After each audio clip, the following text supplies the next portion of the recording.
Good morning, everyone. How are you all? Today we are going to I'm going to teach you integration of a vectors. Last time हमने gradient of a scalar field किया था. I hope सबको समझ आ गया था. Now I'm going to teach you the further topics. Integration of a vector with respect to scalars. Integration of a vectors with respect to scalars. I hope this is all audible and video is clear to you all. Now let there be a vector function a vector. हम ये मान लेते हैं कि हमारे पास एक a vector है of some scalar vector t. एक a vector हमने मान लिया जिसका scalar vector है t और हम उसे कैसे लिख सकते हैं? a vector dt is equal to I cap ax dt plus j cap A Y D T plus K cap A Z D T, ऐसे लिख सकते हैं हम. ठीक है. With respect to vector it is of three types. ठीक है. With respect to the vectors it is of three types. Number one is, तीन टाइप्स के वेक्टर्स हैं हमारे पास. First is line integral, second is surface integral, and third is volume integral. Three type of vectors are there: line integral, surface integral and volume integral. Okay, सबसे पहले हम करेंगे line integral.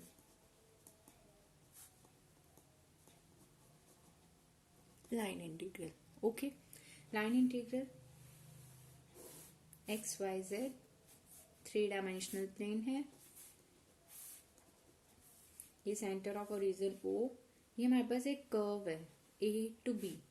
This is A, this is B.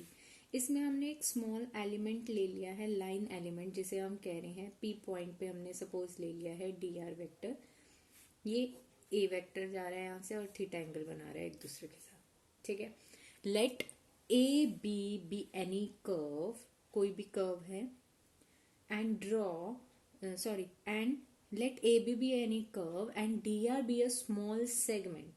Consider a vector A vector denoted the vector field at point P and its direction makes an angle theta.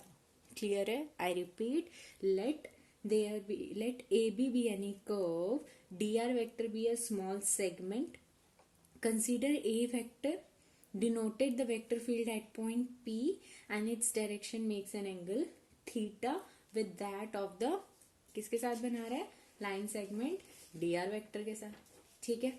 Then scalar product. Scalar product क्या हो जाएगा? a dot dr vector. a dot dr, dot हटाएंगे तो क्या आ जाएगा हमारे पास? a dr cos theta. ठीक है. और इसको हम कैसे लिख सकते हैं? a cos theta dr. ठीक है. This is equal to the component of A along direction of dr vector. कैसे कंपोनेंट हुआ? आपने प्लस टू में पढ़ा हुआ है. ये वेक्टर है, इसको दो कंपोनेंट्स में हम कैसे रिजॉल्व कर सकते हैं? ऐसे, जिसके साथ एंगल बन रहा है वो क्या बनाएगा? कॉस थीटा, ए कॉस थीटा, और दूसरा वाला ए उसके परपेंडिकुलर जो होगा वो ए sine theta.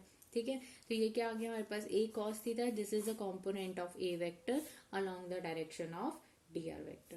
Okay, therefore a dot dr vector is equal to ab a dr cos theta.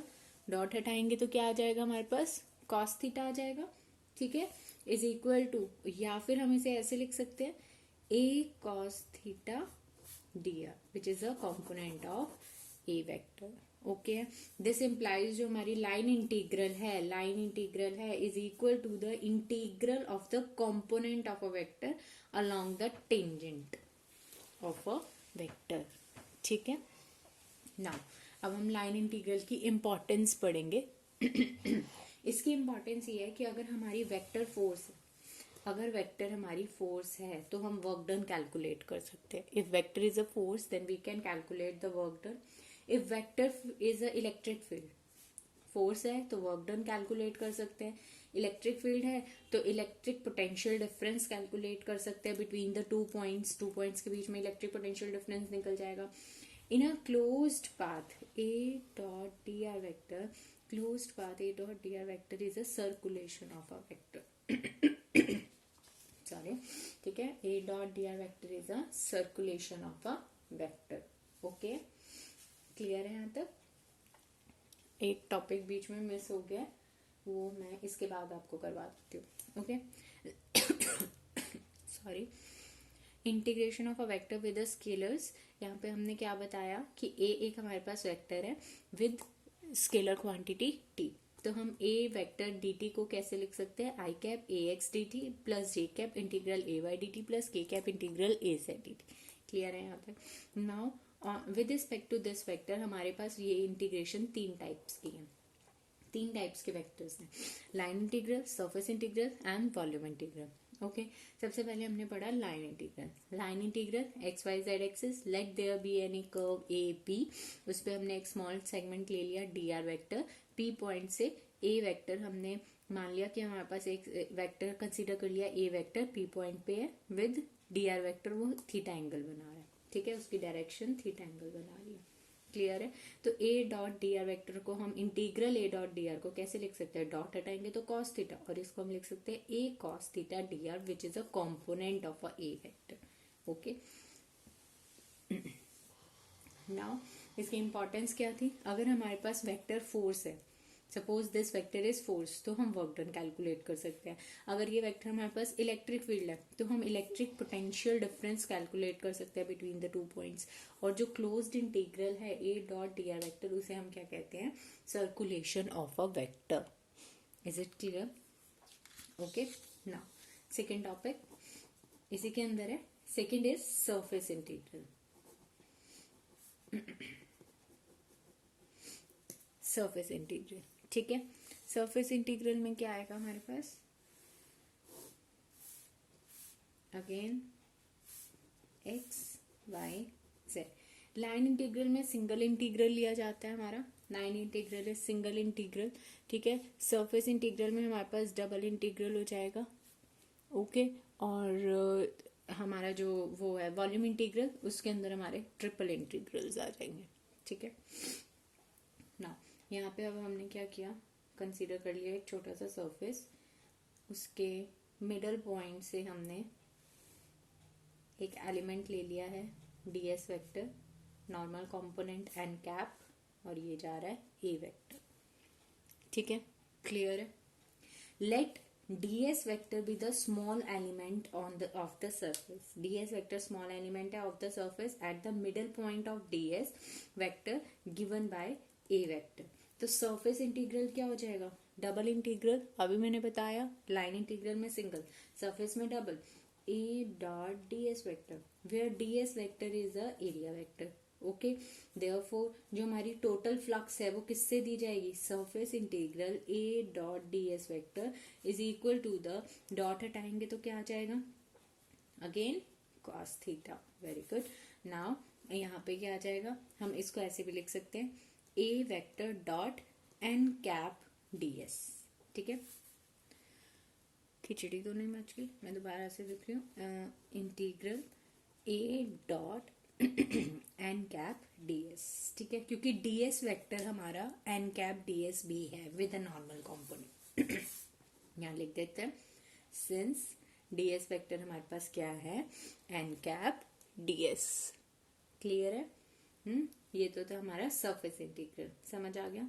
Surface integral में क्या किया हमने, let ds vector B a small element of the surface, middle point B of ds vector. यहाँ पे क्या हमें मिलेगा, A vector. ठीक है, surface integral A dot ds. Surface integral is double integral, dot हटाएंगे तो cos थीटा, और ds वेक्टर को हम क्या लिख सकते हैं, एन कैप ds. तो उसकी जगह हमने डॉट एन कैप ds लिखते हैं.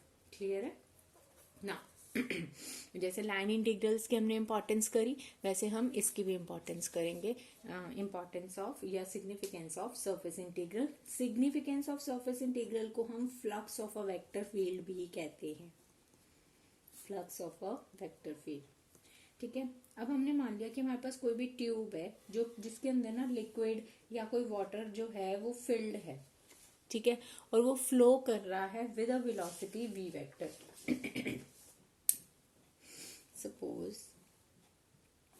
ये हमारे पास एक ट्यूब है, ठीक है,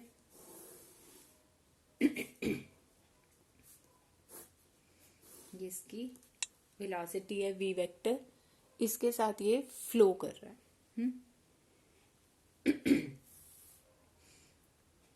ये इसका हमने स्मॉल एलिमेंट ले लिया ds वेक्टर, v वॉल्यूम के साथ फ्लो कर रहा है, और यहाँ से भी इसका सरकमफ्रेंस चेंज हो जाएगा, दिस इज थीटा, और ये हमारा एन कैप इसका नॉर्मल कंपोनेंट, ये भी थीटा एंगल बना रहा है, तो ये ds डैश हो जाएगा, ठीक है। Volume of a liquid per second क्या निकलेगा, हमने क्या बोला, let there be a volume, sorry, let there be a tube, एक हमारे पास ट्यूब है थ्रू विच वाटर या लिक्विड फ्लो कर रहा है with a velocity vector v vector, ठीक है ना। Volume of a liquid per second कितना हो जाएगा, volume of a liquid per second is v ds dash, ठीक है, ये वाली एरिया हो जाएगी v ds डैश। सपोजिंग कि जो हमारी वॉल्यूम है वो v ds cos थीटा है, therefore ds dash is equal to ds cos theta. हमने सपोज किया है, लेट किया है कि जो हमारी वॉल्यूम है वो v ds cos थीटा है, तो ds डैश की वैल्यू क्या होगी, ds cos थीटा, ठीक है, therefore integral s v ds cos theta, surface integral ये निकल के आएगा। Now flux amount flow per second in a direction normal to the flow surfaces, इतना फ्लक्स आ गई है हमारे पास, flux is equal to this, ठीक है, this is the significance of surface integral, clear है। Now we have volume integral,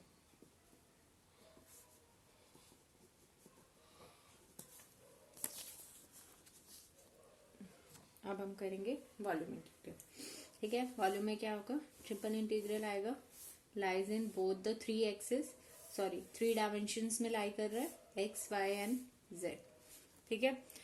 जो हमारा लाइन इंटीग्रल है वो वन डायमेंशनल लाई कर रहा है, तो सिंगल इंटीग्रल था, ठीक है। ये हमारा टू डायमेंशन में लाई कर रहा है तो डबल इंटीग्रल आया, ये हमारा थ्री डायमेंशन में लाई कर रहा है तो ये हमारा ट्रिपल इंटीग्रल आ जाएगा, ओके। नाउ एक let there be a small volume element, this is dv dx dy dz v volume, let there be a small volume element inside the volume v, ठीक है। Suppose this is a room में से हमने छोटा सा एक volume ले लिया, ठीक है, पूरे रूम में से छोटा सा वॉल्यूम, आपने केमिस्ट्री में यूनिट सेल पढ़ा हुआ है ना, ऐसे यूनिट सेल कैसे बनते हैं, मिल के बनते हैं, तो हमने उसमें से एक ब्लॉक ले लिया, देन तो हमारा वॉल्यूम इंटीग्रल क्या हो जाएगा, triple integral a dot dv, ये रिप्रेजेंट कर रहा है हमारे को वॉल्यूम इंटीग्रल, ठीक है, and therefore this is can be written as a dx dy dz, क्यों लिखा a dx dy dz, क्यों, क्योंकि वॉल्यूम क्या है हमारे पास, dx into D Y into D Z, ये हमें टोटल फ्लक्स दे रही है जो सरफेस s के साथ वॉल्यूम v में लिंक कर रही होगी, ठीक है, this is your volume integral. Now physical significance, physical significance, the volume integral of a charge density represents the charge enclosed in a given volume, जो वॉल्यूम इंटीग्रल है चार्ज डेंसिटी का वो क्या रिप्रेजेंट कर रहा है, charge enclosed in the given volume, clear है, ठीक है। नाउ एक जो टॉपिक मिस हो गया है हमारा बीच में, अब हम वो कर लेते हैं, हमने लास्ट टॉपिक किया था gradient of a scalar field, ये क्या था, उसकी importance, that is also important, importance of gradient phi, gradient phi की इंपॉर्टेंस, दिस इज आल्सो, ये इंपॉर्टेंट है क्योंकि इसमें से दो नंबर का क्वेश्चन आ जाता है। Number one, first is line integral of a vector, line integral of a vector, okay, इसका क्वेश्चन कैसे आएगा?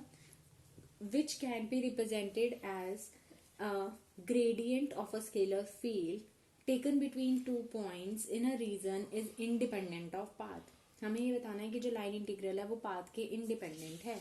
ठीक है, suppose this is the curve. Line integral में हमने यही कर्व किया ए टू बी। या तो ये पाथ ले रहा है, ये पाथ 1, या वो यहां से यहाँ जाएगा, सॉरी यहाँ बी से ए आ रहा है, पार्ट 2। ठीक है, या तो वो ए से बी जा रहा है, पार्ट 1 ले लिया उसने, बी टू ए आ रहा है तो पार्ट 2। ठीक है, let A vector is equal to del phi। Okay, clear है? Line integral of a vector field which can represents a gradient of a scalar taken between 2 point region is independent of path. हमें ये बताना है कि वो path के ऊपर depend नहीं कर रहा है। तो हम लेट करते हैं कि ए वेक्टर है del phi, gradient of a scalar field. ठीक है, तो हमारे पास क्या होगा? A to B, A dot D R vector is equal to A to B, A की जगह क्या रख देंगे? del phi dot D R vector. ठीक है, नाउ क्या मैं इसको ऐसे लिख सकती हूँ ए टू बी del phi? क्यों लिखा? क्योंकि हमने जो ग्रेडियंट वाला टॉपिक किया था उसमें del phi की वैल्यू हमारे पास क्या आई थी? सॉरी डी फाई की वैल्यू क्या आई थी? del phi dot D R vector. तो इसकी जगह हम ये लिख सकते हैं from definition of a gradient of a scalar field. ठीक है, नाउ इसकी इंटीग्रेशन करेंगे, क्या आएगा? Phi A to B. Now upper limit minus lower limit, तो phi of B minus phi of A. ठीक है, दिस इम्प्लाइज ये दोनों इंडिपेंडेंट हैं of the path joining A and B, but वो दोनों एंड पॉइंट्स के ऊपर डिपेंड कर रहे हैं। पाथ ज्वाइनिंग के ऊपर नहीं डिपेंड कर रहे, बट वो दोनों एंड पॉइंट्स के ऊपर डिपेंड कर रहे हैं। ठीक है, तो यही प्रूफ करना था हमें कि line integral independent of a path है। पाथ से तो इंडिपेंडेंट है, बट वो किसके ऊपर डिपेंड कर रहे हैं? एंड पॉइंट्स के ऊपर। क्लियर है ना? एक क्वेश्चन है, give an example of a vector field which can be expressed as a gradient of a scalar field. एक ऐसा example of a vector field which can expressed as a gradient of a scalar field. तो electric field का एक ऐसा example जो express कर रहा है as a gradient of a scalar field. ठीक है, तो electric field is equal to minus of del p is minus of gradient of electric potential. This is the example. Okay, give an example of vector field which can expressed as a gradient of a scalar field. तो E vector is equal to minus del phi. Clear? Now, next question. What is a lamellar and solenoidal vector field? Lamellar and solenoidal. Solenoidal क्या होता है? क्या होता है solenoidal? एक हमने iron की क्यूब ली है, उसके ऊपर हमने कॉपर की वायर्स की नंबर ऑफ टर्न्स दे दी हैं, तो that becomes a solenoidal. Suppose this is iron bar, इसके ऊपर नंबर ऑफ टर्न्स दे दी कॉपर की, तो ये क्या हो जाएगा? सोलिनॉइडल बन जाएगा। ठीक है, सोलिनॉइडल वेक्टर फील्ड और लैमेलार वेक्टर फील्ड। अब हम ये पढ़ेंगे। Lamellar vector field is that whose line integral over a closed path is 0.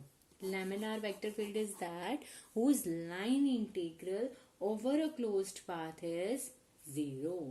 ठीक है, इसको हम नॉन कर्ल भी कहते हैं, इररोटेशनल भी कहते हैं,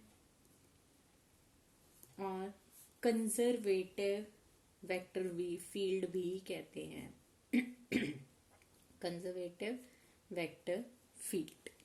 ठीक है, आपके पास न्यूमेरिकल आ सकता है इसके ऊपर कि आपको ये प्रूफ करना है। आपको उन्होंने कोई भी वेक्टर दे दिया है, आपने ये बताना है कि वो वेक्टर फील्ड लैमेलार है। तो आप कैसे प्रूफ करेंगे? उसका जो क्लोज्ड इंटीग्रल लेंगे तो वो 0 के इक्वल आना चाहिए। जब उसका closed integral line integral close line integral 0 के इक्वल आ गया तो वो लैमेलार है, नहीं आया तो नहीं है। ठीक है, similarly non curl, irrotational, conservative, इसमें से कोई भी नाम से आ जाए, you have to do this only. Then solenoidal. Solenoidal क्या है हमारे पास? A solenoidal is a vector field whose divergence is 0. वो ऐसा वेक्टर फील्ड है जिसका डाइवर्जेंस 0 है, divergence of V vector is 0. अब उसने कोई आपके पास न्यूमेरिकल आ रहा है, उसको आपने उसमें ये सॉल्व करना है कि वेक्टर फील्ड को प्रूव करो कि इट इज अ सोलिनॉइडल। तो आप क्या करेंगे, उसका डाइवर्जेंस ले लेंगे। अगर डाइवर्जेंस उसका 0 आ रहा है तो इट इज सोलिनॉइडल, नहीं 0 आ रहा तो इट इज नॉट अ सोलिनॉइडल। ठीक है, ये आपके बीच में 2 क्वेश्चंस आ गए थे। नाउ सेकेंड इसकी इम्पोर्टेंस, फर्स्ट इम्पोर्टेंस थी line integral of a vector field, कि वो पाथ के ऊपर नहीं डिपेंड कर रही, वो सिर्फ हमारी किसके ऊपर डिपेंड कर रही है, एंड पॉइंट्स के ऊपर। Second, the line integral of a vector is equal to the gradient of a scalar over a closed path is 0। जो लाइन इंटीग्रल है वेक्टर की is equal to the gradient of a scalar over a closed path, closed path पे वो क्या हो जाएगी, 0। तो closed integral A dot D R vector is equal to surface integral del phi dot D R vector. ठीक है, अब इसकी जगह हम क्या लिख सकते हैं, according to definition we can write D phi. ठीक है, now path A to B D phi, ये आ जाएगा, ये आ गया पाथ 1। पाथ 2 उसने कौन सा फॉलो किया, B to A, path 2 D phi. ठीक है, ब्रेक कर दिया हमने 2 में। नाउ अब इसको कैसे वो करेंगे, अप सॉरी इंटीग्रेट करा फाई, पहले वो लिख देते हैं विद इन द लिमिट्स, फिर यहाँ पर भी इंटीग्रेट करा, ये आ गया। Now upper limit minus lower limit plus upper limit minus lower limit, तो ये plus B minus B cancel, ये भी cancel, we get the answer 0। तो line integral over a closed path of a vector of a gradient of a scalar vector field is 0। यही हमने लिखा था statement और यही हमने प्रूफ करा है। ठीक है, क्लियर है। हमने gradient of a scalar field नहीं फर्स्ट लेक्चर में किया था, उसकी इंपॉर्टेंस है, उसके बाद आपने ये इंपॉर्टेंस करनी है। देन आपका नेक्स्ट टॉपिक जो है वो है हमारे पास integrals of a vector field, integration of a vector with respect to scalars, जिसके अंदर हमने 3 इंटीग्रल्स पढ़े हैं, line integral, surface integral and volume integral. Clear है इतनी बात। ठीक है, आज के लिए इतना बात है, और आप लोगों को मैं पीडीएफ पे सेंड कर दूंगी of notes, so you can do with that also. Okay, and try to do some numericals also on the topic of lamellar and solenoidal field. ठीक है, try to do some numericals and I will also give you the assignments, so you can submit that assignments as a Google form only. ठीक है, not on the PDFs. I will give you a Google forms, you have to submit your assignments on the Google forms only. Okay, thank you.